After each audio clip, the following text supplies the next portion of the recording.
Eu dizia que essa sessão foi possível graças ao convite do Sinusp, feita pelo professor Eduardo Moretim, meu colega lá de departamento na ECA, e pelo professor Marcos Moraes, pelo IEB, no âmbito desse curso, né, que está sendo dado sobre modernismo. Enfim, por causa desse convite deles, eu então fui atrás de uma cópia, não encontrei a cópia de 50 anos atrás, que já deveria estar bastante esmaecida, mas, enfim, era que existia, porque o Museu da Imagem do Som, né, ao qual ela pertencia, destruiu, enfim, ou deixou se perder.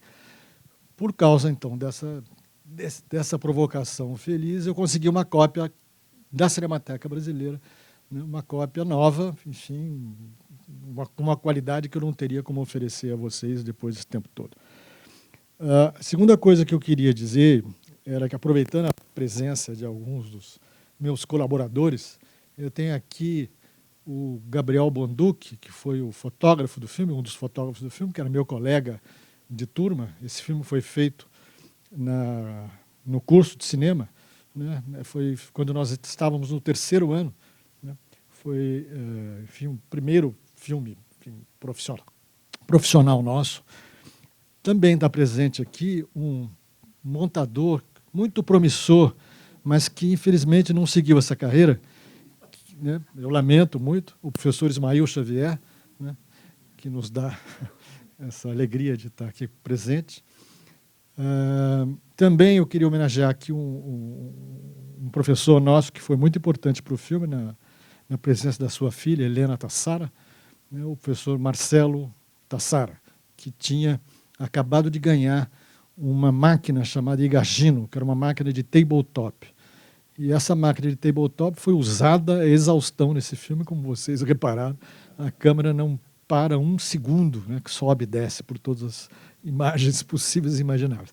Então, eu devo, né, esse agradecimento a esses 3 colaboradores. Também eu acho que eu podia dizer que a interpretação dos textos pelo Otton Bastos é muito boa. E ele, bom, não surpreende sendo o ator extraordinário que ele é. Mas, curiosamente, se vocês procurarem na Wikipédia, na longa filmografia dele, o filme não vai aparecer, né? Eu suspeito que ele nunca tenha visto o filme. Isso porque o filme não circulou. O filme teve muito poucas exibições. Uma das exibições que eu acho que vale a pena mencionar foi aquela promovida pelo próprio Paulo Emílio, num sábado de manhã, no Cine Belas Artes, para Antônio Cândido e Gilda. E ele mostrava para eles os filmes todos que ele tinha, enfim, encomendado, né, de certa forma, incentivado, sobre modernismo. E nessa sessão, o Antônio Cândido e a Gilda levaram o Alexandre Eulálio, que estava, por acaso, passando por São Paulo e que viu o filme e me conheceu nesse dia e ficou bastante perplexo, porque não imaginava que existia um filme, enfim, feito por alguém jovem, etc, etc. Mas dessa sessão aconteceu já um pequeno episódio. Estávamos no auge da disputa entre Fla-Flu, entre Oswaldo e Mário, sendo que naquele momento todo mundo era Oswaldo de Andrade. Isso eu estou falando de 72. Né? O Mário era um chato, Mário era careta, Mário era carola, Mário era oficial e o Oswaldo era revolucionário, extraordinário, enfim, tudo aquilo que depois que foi causado pelo movimento de restauração, aliás, muito justo, da importância do Oswaldo, feito pelo Zé Celso e pelos irmãos Campos, né? Então havia ali, naquele momento, uma clivagem muito definida. Né? E um dos filmes que foi exibido pelo Paulo Emílio, que era dedicado à revista, né, modernista, Claxon, tomava partido, muito ostensivamente, né, dessa disputa. E o que provocou um grande desalento da Gilda. A Gilda saiu da sessão dizendo, pois é, não sei quando que nós vamos conseguir superar essa história do Oswaldo contra o Mário. Né? E a sessão foi um fracasso, porque nenhum dos filmes interessou, passou em branco, tá? Menos para o Alexandre Eulálio, que acabou, enfim, encontrando um eco do trabalho dele Ele tinha publicado um texto muito bonito em 69, se não me engano, numa revista literária de Rennes, na França. Então, esse saiu entusiasmado do cinema por motivos específicos, mas a sessão não empolgou, nenhum dos filmes interessou muito a ilustríssima plateia. E, com isso, o filme não circulou muito, era muito específico, exigia do espectador um conhecimento prévio, porque, enfim, apareciam as ilustrações sem muita explicação, você tinha um pouco que saber, né? Tinha algum tipo de informação prévia, enfim. E por esses motivos o filme acabou não circulando muito. As consequências do filme são positivas no sentido de que, como eu sou muito exagerado, vocês já repararam, eu tinha pedido para minha amiga Teresa Thierriot traduzir muito mais textos do que o filme utilizou. E aí, então, acabado o filme, ela estava com uma quantidade enorme de textos do Sandra traduzidos. Então, a gente teve a ideia, partiu dela, claro, eu ajudei, de publicar um primeiro livro de textos brasileiros do Sandra, que foi publicado em 76, se não me engano, pela Perspectiva, na coleção Debates. O livro se chamou Um Livro 100% Brasileiro, etc., etc., que é o título do texto do Sandra sobre a Revolução. Aliás, para falar na Revolução, hoje, 5 de julho, faz exatamente 99 anos da Revolução de 1924. Foi nesse dia, 5 de julho, que eclodiu essa revolução que, não sei se vocês têm ideia, mas o Sandra até fala disso, uma revolução na qual São Paulo foi bombardeada por aviões do governo federal. Nunca antes tinha acontecido semelhante coisa, uma cidade brasileira sendo bombardeada pelo próprio Exército Nacional. Para vocês verem o nível da violência que foi esse conflito, que surpreendeu todo mundo e que, segundo a minha avaliação, mudou muito o rumo das próprias fantasias dos modernistas. Eles tinham planos bastante, enfim, ambiciosos para muitas coisas, inclusive para um filme que o Sandra tinha, para o qual o Sandra tinha sido atraído pelo Oswaldo e que depois de julho de 1924 nunca mais se falou disso, né? Entre outras coisas que foram deixadas de lado, né? Nessa fantasia de superpotência que eles tinham naquele momento. A Revolução foi um susto, um enorme susto. O Sandra teria, como vocês viram pelo depoimento da dona Marinette Prado, teria até se divertido um pouco, porque ele que tinha passado por uma guerra, ele sabia qual era o canhão, qual era a bala, qual era a distância. Ela debocha um pouquinho, né? Mas, enfim, mas ele tinha noção um pouco tinha memória da guerra, onde ele tinha perdido o braço direito. O que o filme faz, de certa forma, ele tenta dar uma concretude a um enorme desencontro que foi as viagens do Sandra ao Brasil e a relação dele com os modernistas, né? Eu acho que vocês perceberam o tempo inteiro as coisas divergindo, as coisas que poderiam convergir, as coisas divergiam. Porque o Sandra foi trazido para cá pelo Oswaldo para, claro, avalizar a experiência modernista, e ele não queria saber de literatura. Isso, aliás, o Prudente de Moraes diz no primeiro depoimento. Assim, ele chegou, desembarcou e Guilherme de Almeida meteu-lhe um Natalica com dedicatória. Ele não era muito bem o que ele queria, ele disse muito delicadamente. Sandra não queria saber de literatura, absolutamente. Ele já tinha renunciado à poesia nessa altura da vida. Ele justamente estava querendo ser cineasta, porque ele dizia que o cinema pagava um bife melhor do que a poesia. Ele queria ganhar dinheiro. E tinha feito um filme na França, que tinha dado errado, mas o Oswaldo prometeu a ele fazer um filme de propaganda do Brasil, e para isso que ele veio para cá, né? Teria vindo para cá. E não saiu filme nenhum, enfim, vocês sabem todos. E a partir daí o desencontro foi, né, quase que permanente, né, até a terceira e última viagem, 1927 a 28.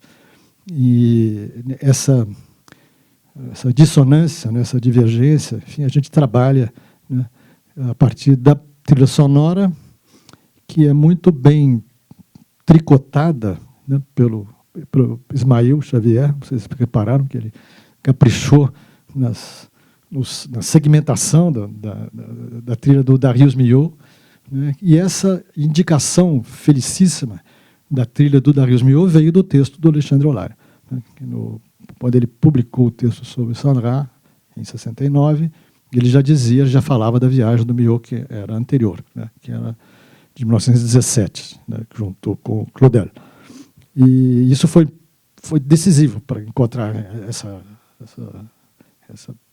parceria, que já tinha tido até acontecido em Paris, no balé A Criação do Mundo, que é um balé com texto do Sandra e música do Darius Milhaud, composta especialmente para esse balé. Enfim, agradeço enormemente a paciência de todos e o deslocamento hoje. Se quiserem fazer alguma pergunta, enfim, eu estou aqui à disposição. Obrigado, sinceramente, muito obrigado.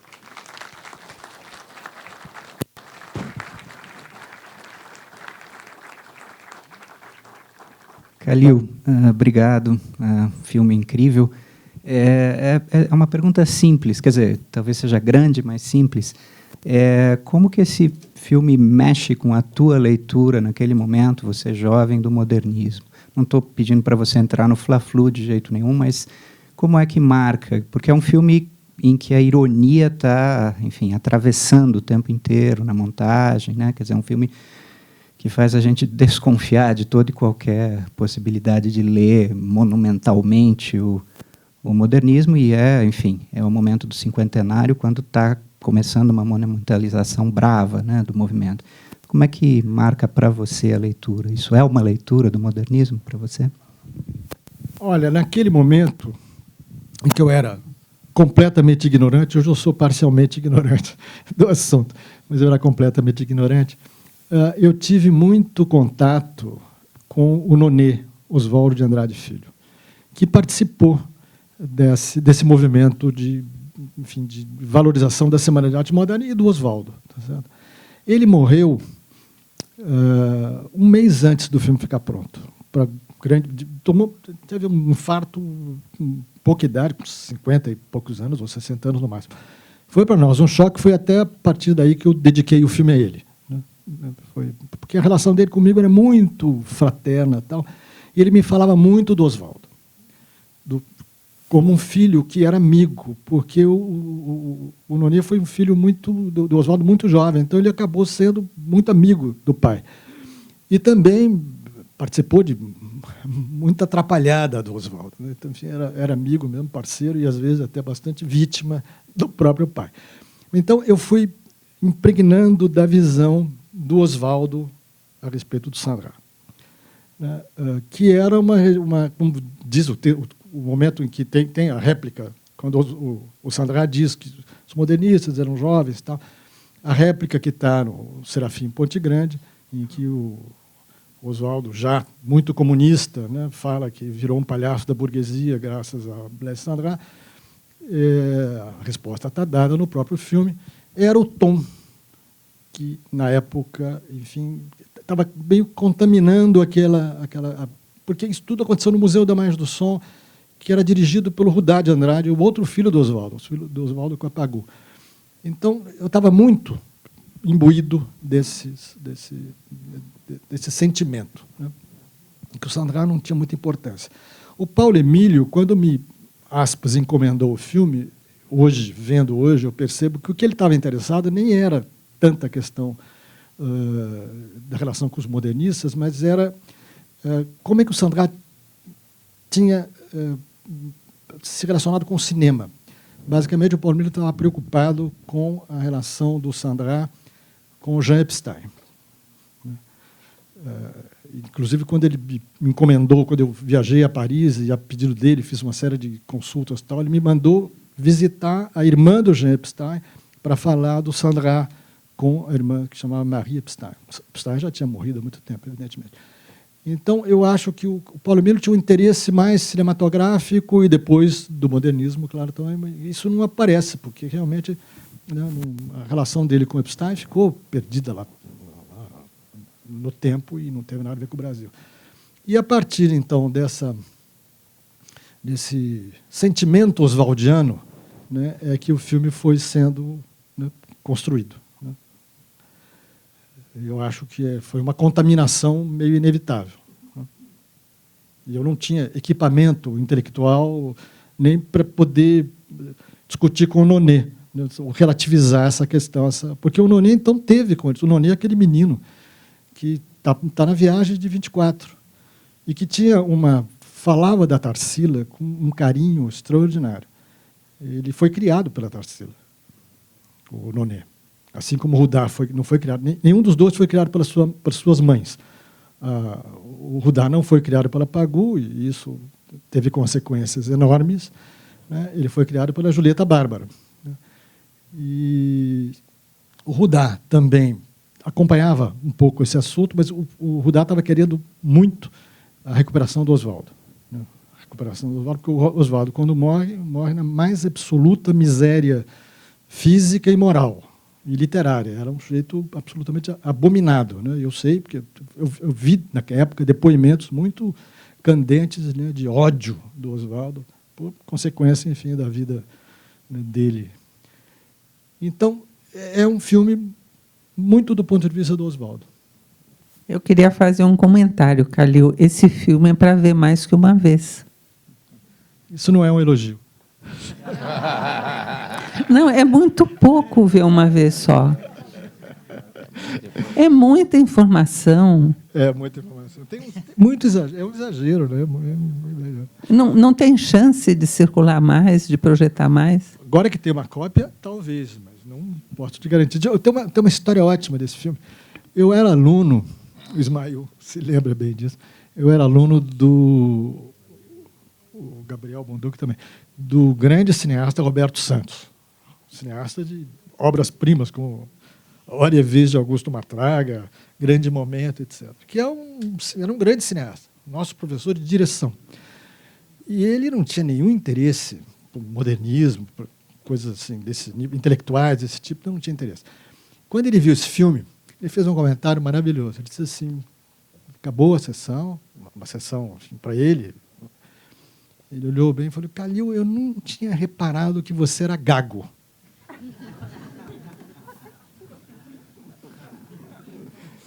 O filme acaba 3 vezes.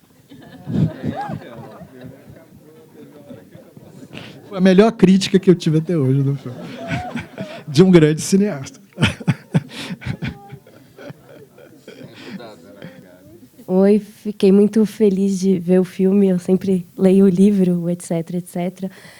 Fiquei curiosa com esses outros filmes que você mencionou, do Brecheret, do Piolinha, Claxon. Seria muito interessante ver tudo isso junto, né? Se a gente... Bom, ninguém teve essa ideia durante o centenário da Semana de Arte Moderna, portanto... Eu até insinuei, falei, olha, tem até aí uns documentários, porque se o meu filme caiu no esquecimento, os outros também caíram. Não posso dizer que eu fui vítima de nada, tá certo? Aqui, eu acho que nem tem cópia desses filmes. Se eu tive a sorte de ter a sessão de hoje que me permitiu ter uma cópia nova, eles nem tiveram isso ainda, né? Então não tem cópia do Brecheret, que eu saiba, não tem cópia do filme do Piolim, não sei. Parabéns pelo filme. E os filhos do Oswald de Andrade te ajudaram no roteiro? E em quanto tempo você fez esse filme? Esse filme tinha um prazo. Ele começou... O Gabriel está aí, talvez ele me ajude. Um ano. Entre fazer roteiro, filmar e editar. Um ano. E teve acidentes pelo meio, quer dizer, teve um momento bastante complicado que eu queria filmar o Febrônio. O Febrônio estava vivo nessa ocasião. E eu fui ao Rio, consegui a autorização, porque como ele era, enfim, um alienado, tecnicamente, né, entre aspas, ele não tinha ninguém que respondesse por ele. E a autoridade que permitiria era o juiz de execuções criminais. Né? E era o Francisco Horta. Depois até eu acompanhei a carreira dele, ele virou presidente do Fluminense e tal. Era o presidente do... Presidente não, o juiz.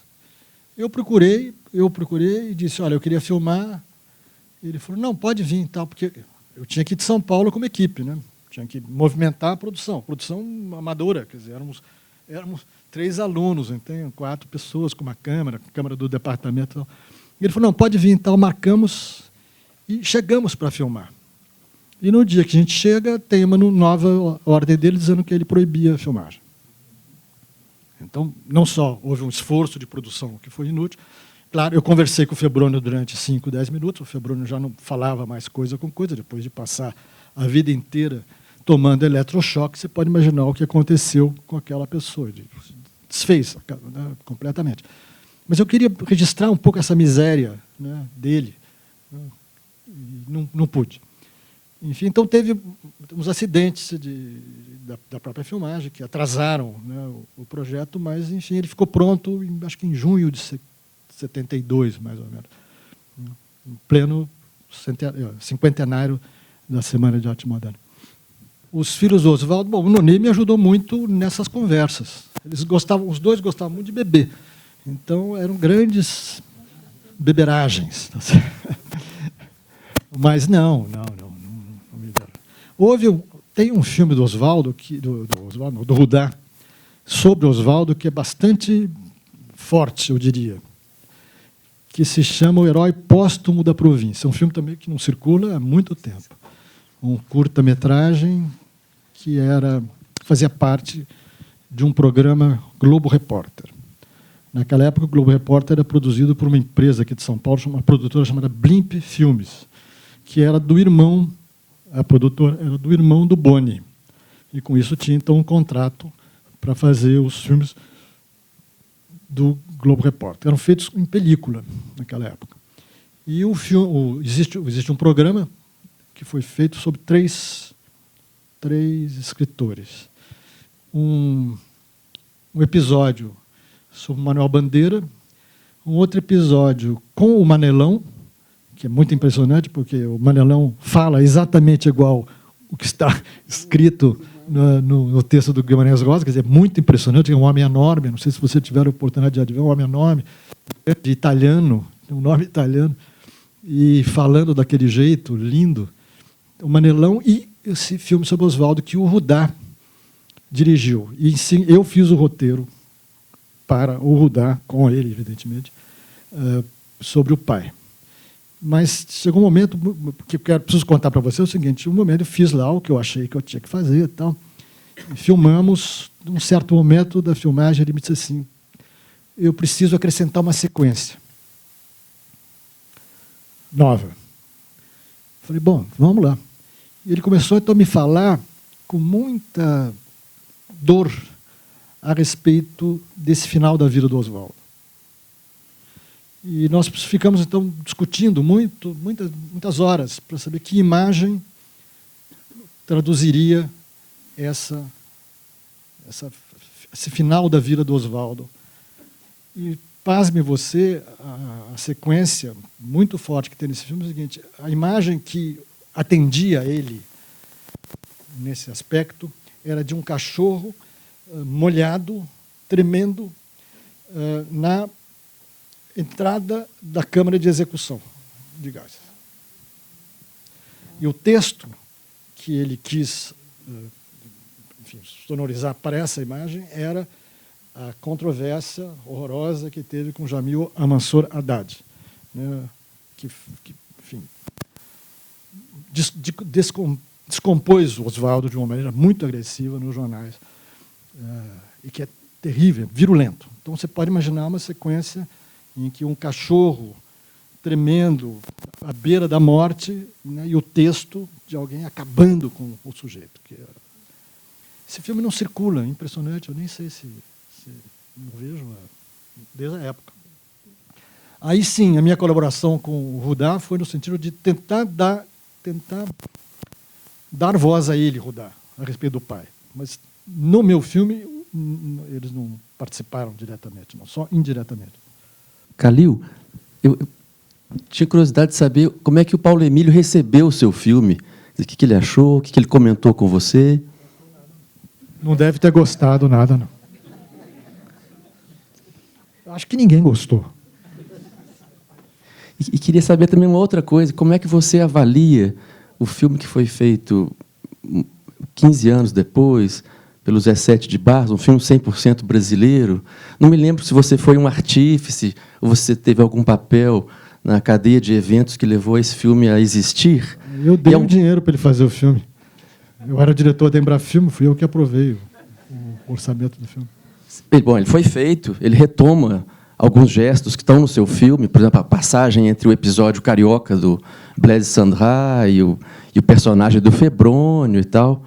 Mas você considera que é um filme falhado, inacabado? Ele circulou.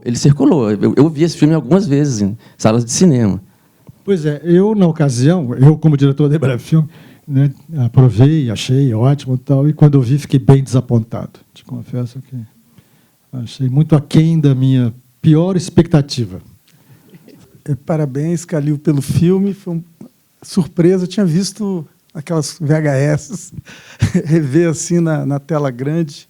Cinema expandido. Desde 72, nunca tinha visto na tela. Cinema expandido, né? Porque estamos na sala Paulo Emílio, vendo um filme onde o Paulo Emílio encarna o Oswald de Andrade. E a sua irreverência e ironia estão muito atravessadas no filme. Eu queria que você falasse um pouco da pesquisa dos materiais ali, do material de construção do filme. O filme que está dentro do filme é do Epstein, aquele filme? Não. O que é que o Darius Milhaud atravessa ali? Não é o Milhaud, não. Não é? Não, o Milhaud, não é o... Sandra, então. É. E aquelas imagens também que você traz do Rio de Janeiro, como é que foi essa arqueologia para construir o filme, né, que tem essa bricolagem bem vertiginosa?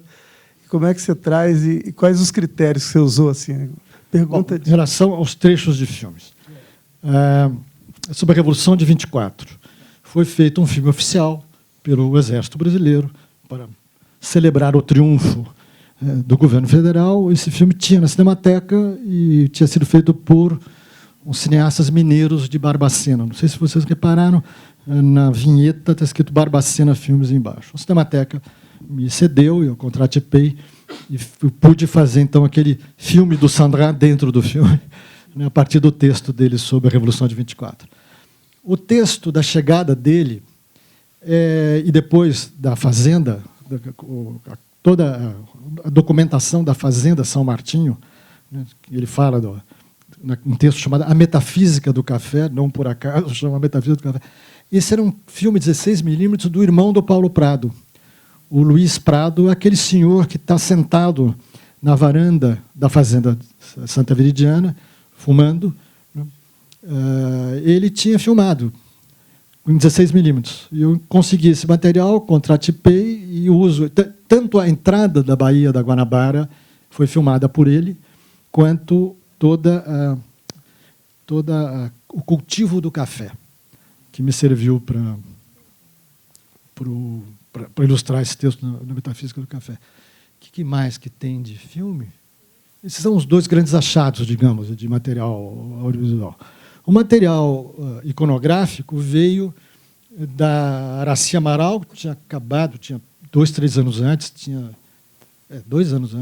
tinha lançado um livro sobre o Blaise Sandra, e eu procurei e ela vendeu a documentação dela. Ela cedeu, né, os direitos, mas vendendo, claramente, numa operação comercial. E o resto eu consegui a partir de pesquisa, porque no momento que eu comecei a ler o Sandra e a descobrir os materiais, eu comecei a ficar desconfiado das minhas fontes. Ainda bem. Inclusive dessa fonte especificamente. Então eu comecei a procurar as pessoas. Então eu procurei Dona Carolina da Silva Teles, filha da Dona Olívia, procurei a Dona Olívia, que é sobrinha da Dona Olívia, e fui começando além do IEB. No IEB eu tinha uma parceria muito privilegiada. O Marcos vai saber identificar. Eu tinha um trio, que era a Telê, a Marta Rossetti e a Ione Soares de Lima. As 3 estavam mergulhadas na elaboração de um livro extraordinário, que até hoje merece uma reedição, que se chama Brasil, Primeiro Tempo Modernista. E eu cheguei lá pesquisando, elas me abrigaram como se eu fosse um uma delas. Quer dizer, eu não tinha nem o nível, elas eram mais velhas, mais preparadas, já estavam fazendo pós-graduação, já tinham feito pós-graduação, enfim. Eu era um neófito total. Mas a gente achava as coisas juntos. Tinha uma alegria de procurar, de achar. Eu me lembro de uma vez, eu acho que foi a Telê que me trouxe, ou a Marta, trouxe um desenho lindo do Cícero Dias, da coleção do Mário. E ninguém conseguia decifrar a assinatura. Cícero Dias escrito assim, junto. E aí perguntaram se era do Sandra. Eu também não conhecia, naquela época, a assinatura do Sandra, que é um sujeito que tinha perdido a mão direita, que assinava com a mão esquerda, que era canhestra. Né? Evidentemente que a letra era muito... Também não sabia. Inclusive, saiu errado no livro, como se fosse do Sandra, tá certo? Por ignorância nossa. Mas, enfim, era uma alegria. A gente ficava o tempo inteiro achando coisas, entendeu? Para o livro delas e para o meu filme. Né? Então, tinha esse clima de buscar, de tentar encontrar esses materiais, de fazer a crítica das próprias origens, depoimento, colher depoimento. Eu me arrependo, por exemplo, de não ter feito entrevistas com outras. Mas o problema é que isso era muito caro. Hoje em dia você liga a câmera e o sujeito fala 2 horas e não tem problema nenhum. Naquele momento, para você ter ideia, os depoimentos eram feitos assim. A gente montava uma câmera enorme, né, a chamada câmera blimpada, né, porque não podia ter o som, não podia vazar o som. E película muito cara, colorida, então não podia deixar a pessoa falando, sobretudo a Tarsila, que tinha apagões. A Tarsila falava e, de repente, perdia o fio, voltava, tal, porque ela já tinha passado pelos AVCs. Então, era uma situação muito aflitiva, eu ficava com um controle remoto, em que eu acionava a câmera e desacionava a câmera, porque tinha que economizar filme. Mas é uma pena, porque eu podia ter feito outros depoimentos. Rubens Boba de Moraes estava vivo e em perfeitas condições, poderia ter dado um depoimento saboroso, tal, mas enfim. Agora, os materiais determinaram o roteiro ou você fez um roteiro que seguiu para chegar nos personagens? Olha, as coisas andam juntos, né? Quer dizer, na medida em que eu encontrava um material que dialogava com o texto, é que eu aproveitava, né? É sempre assim, né? Você vai buscando encontrar as coisas todas. O encontro, é pena que também o depoimento é curto, tal, mas o encontro muito interessante foi do Prudente com o Sérgio, porque o Sérgio e o Prudente, jovens, um tinha 22, quando aconteceu tudo isso, um tinha 22, outro tinha 20. O Prudente tinha 22, o Sérgio tinha 20. Eles eram unha e carne.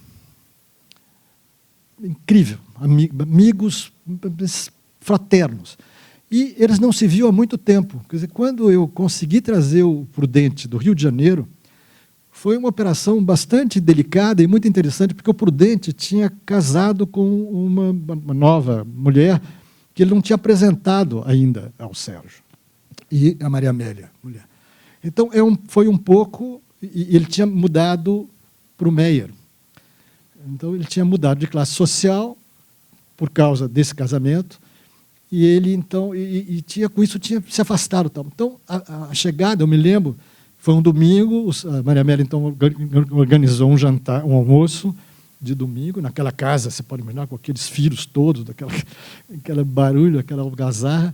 A gente montou a câmera ali para o sofá, para o encontro dos dois, e a chegada do Prudente, reencontrando com o Sérgio depois de 30 anos, sei lá, 25 anos, muito tempo, foi muito comovente. Pena que eu também não tivesse preparado para filmar esse reencontro. E foi um momento bonito da filmagem. Essas coisas acontecem, você sabe, você é cineasta, você sabe disso. Queria saber também qual foi a margem de manobra do montador. Se vocês trabalharam juntos, se você perto do Ismail, ou se o Ismail ele pôde tomar decisões assim, que depois você veio a conhecer a posteriori. Queria o depoimento dos dois. Olhe para ele, está na tua frente. Bom, eu acho que foi um diálogo permanente ali, diante o que a gente tinha, na época, a gente montava na Moviola, né, que era a máquina que permitia fazer todo esse trabalho. E, claro, que o diretor do filme, o Calil, é quem tinha, né, a precedência no momento de propor, né, formas de ir constituindo, né, as relações entre as várias sequências do filme e também imagem e som, né? E foi uma experiência para mim realmente muito, muito produtiva, digamos. Foi um momento muito... Essa montagem demorou, né, Calil? A gente ficou um tempão, né? E foi assim uma experiência de estruturação que para mim foi realmente né, conseguir, enfim, assimilar um tipo de visão do cinema, né? Essa montagem não foi a primeira que eu fiz. Eu tinha no curso de graduação, quando nós nos formávamos, nós tínhamos que fazer uma parte, porque era um curso prático, era um curso para formar cineastas, né? E não era um curso em que você, no final escreveria trabalhos escritos. Não, tinha que ter uma escolha de uma área de produção, né? E ter já realizado alguma coisa, né? Então, eu tinha feito 3 montagens de filmes de curta-metragem quando aluno ainda, né? E eu me formei como montador, por isso que eu, né, me tornei montador, né, nessa situação do filme do Calil, né? Quer dizer, foi uma experiência assim, a mais desafiadora, porque a variedade, né, de situações e a variedade de materiais é muito grande nesse filme. E ele é um filme de média-metragem, né? Ele é um filme bastante complexo na sua constituição. E claro que, né, a função do montador é de sugerir, é de dialogar o tempo todo com o diretor do filme, mas, obviamente, né,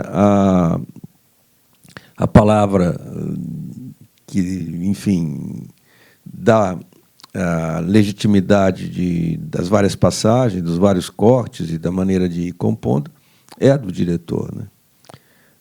Claro que as relações entre montador e diretor são variadas, né?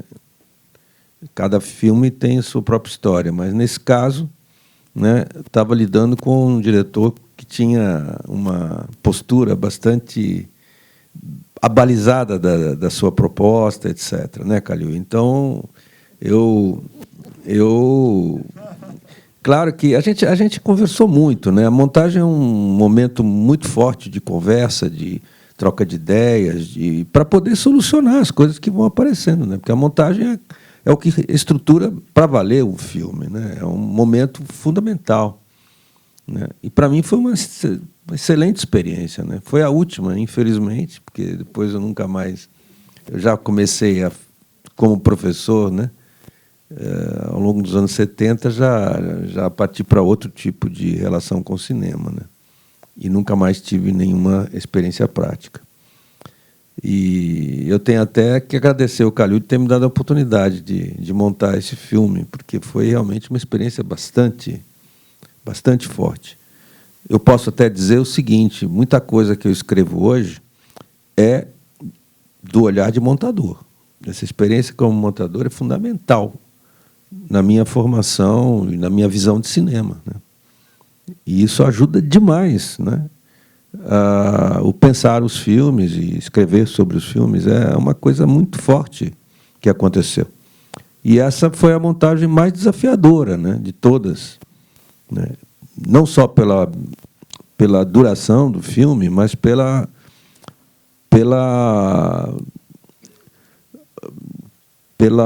envergadura cultural desse filme, né? Que está lidando, né, com a história da cultura brasileira e a relação, né, no caso, com França. O poeta Sandra vem, é recebido pelos modernistas e tem toda essa experiência.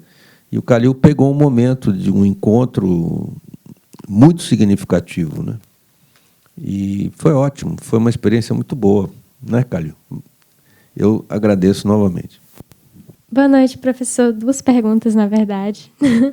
Eu gostaria de saber como foi a escalação do Otton Bastos para ser a voz do Blaise Cendrars, como, no fim, chegou nele. E eu gostaria também que você comentasse um pouco o plano final. É um filme muito geográfico, assim, tem muitas imagens que marcam a Baía de Santos, o Rio, e, ao final, termina com o Rio, então o Rio Amazonas. Queria que você comentasse um pouco. Mas pelo segundo, nos tais desencontros entre o Cendrars e o Brasil, né, eu quis sublinhar o fato de que aquelas imagens são do Amazonas, mas o texto que ele fala é do Mississippi. À cet endroit, le fleuve est presque aussi large qu'un lac. É um texto do livro Kodak. É a voz dele. O que eu queria é que, do final do filme, você tivesse a imagem dele ao vivo, e aí eu acho que eu não respondi uma pergunta que estou vendo agora, não respondi uma pergunta de que imagem. Aquela imagem eu encontrei no laboratório AIC, em São Paulo. Era um laboratório de dublagem de filmes para televisão. A gente passava horas, né, nesses laboratórios. Um dia eu olho lá, vi Les Heures Chaudes de Montparnasse. Falei, deixa eu ver o que é isso aqui. No que eu olho, examino e tenho chance, o tempo para ver, estava lá o Cendrars e o Léger andando por Montparnasse. Eu falei, não tive dúvida, pirataria pura. Aquilo. Eu peguei e falei, posso levar? Pode. Eu levei para o laboratório, marquei o trecho, e era 16 milímetros. Ampliei para 35 e coloquei no filme, porque eu queria uma imagem do Cendrars. Eu não tinha imagem do Cendrars. E depois havia um disco, os franceses fazem muito isso, disco com a voz do poeta, né? Então tinha um disco que eu já tinha ouvido do Cendrars, mas que não tinha nada sobre o Brasil. Não, tinha um pouquinho das entrevistas com Michel Manol, mas enfim, tinha ele falando do Mississippi. Então eu peguei e juntei uma coisa que não tem nada a ver com o CRE, porque a imagem... Por quê? Porque o Cendrars disse que foi à Amazônia, nunca foi. O Cendrars escreveu sobre o Mississippi, nunca foi. Tá certo? Aquilo lá, inclusive, nem é texto dele. Ele tinha... Uma das coisas extraordinárias do Cendrars, da modernidade do Cendrars, é o seguinte, ele dessacralizava a literatura. Ele pirateava um autor menor, modificava 3 ou 4 linhas e publicava como se fosse dele. Ele publicou livros com o nome dele que foram escritos por outras pessoas. Nesse caso, Kodak, né, é um livro de poemas feitos a partir de um livro de prosa do Gustave Le Rouge, que era um escritor menor. O que o Cendrars queria dizer é o seguinte, ele que tinha sido pranteado como um grande poeta da vanguarda, falou, olha, subliteratura é muito boa, entendeu? E ele então, simplesmente desmontou as frases, colocou em termos de versos, publicou com o nome dele e aquilo foi considerado alta literatura. Gustave Le Rouge não seria jamais considerado alta literatura. Então, fazia parte do projeto de mostrar o desencontro entre a expectativa dele de fazer América e dos modernistas de terem, então, uma consagração internacional a partir de uma grande figura.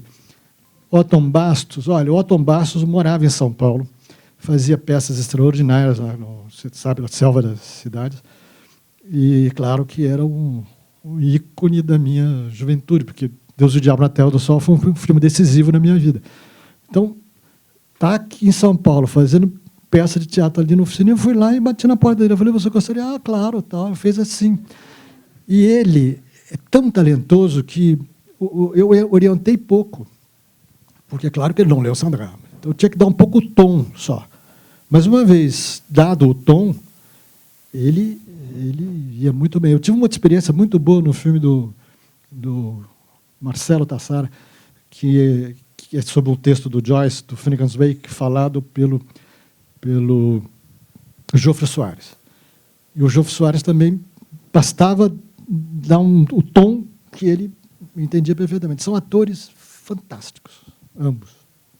Boa noite, Calil. Uma alegria estar aqui com vocês. Você meio que respondeu um pouco uma pergunta que eu ia fazer, mas eu vou continuar perguntando, que é sobre a coisa do miô, né, que vocês usaram a música O Boi no Telhado. Eu ia perguntar a você qual seria o paralelo entre o Cendrars e o miô. Você meio que respondeu, porque eu acho que o pessoal deve ter ouvido, né, que em algum momento você tem o Corta-Jaca de Chiquinha Gonzaga citado assim, ipsilíteres na peça de Miliô. Na primeira vez que eu vi, eu fiquei até assustado. Eu vi, como é que é isso? Isso é de Darius Miliô, mas para a gente que é brasileiro, a gente sabe que é Ernesto Nazaré e tal, né?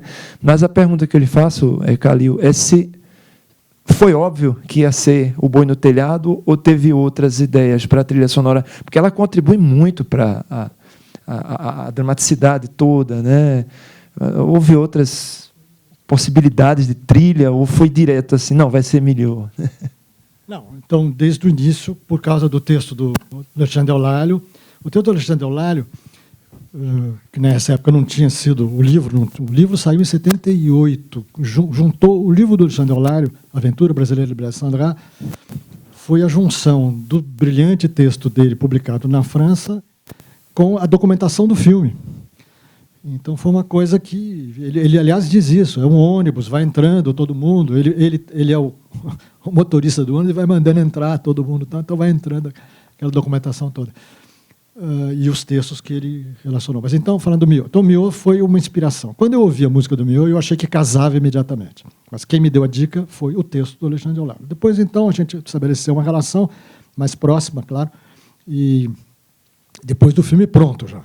Né? Mas então eu descobri pelo texto dele. Bom, as músicas do Miliô que tem são várias.